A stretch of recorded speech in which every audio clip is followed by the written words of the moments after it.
barang. Gak wis spesial. Aku lho iso-iso nggak. Jadi tapi oke lah. Dinar lan Enggar akhire gawe barang haram iku. Sautara iku Bisma. Pak, iya nih. Jangan nawanin narkoba.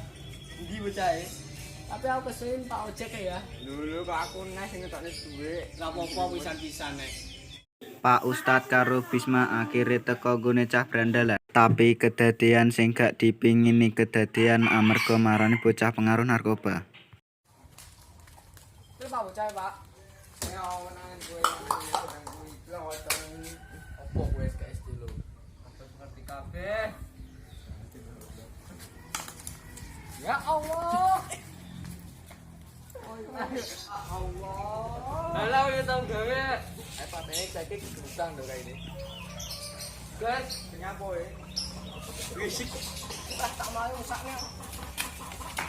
Pak Ustad ninggal gara-gara terus-terusan digebuki karo cah brandalan mau. Yae cah brandalan kuwi turu, cah loro kuwi diparani sukmane Pak Ustad lewat mimpi.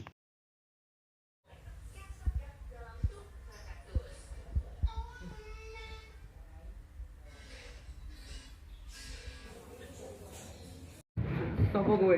Antara masing mau pateni mau tobat kowe kabeh Allah bakal nunjukin dalan sing bener percaya karo sing kuwasa. Dosaku sakeh apa sing kuwasa gelem nrimo tobat. Allah, kula nyuwun ngapura ya Allah.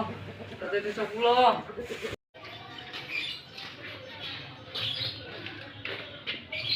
Kurane yo dhewe salah, dhewe ben berubah. Aku wis getun. Oh, tak ulangi neh yo. Sorry yo, Kang. Nggih, gak apa-apa. Penting tenang karo wae. Nggih. Akhire cah brandalan kuwi tobat lan jalani urip luwih apik. Sekian matur nuwun.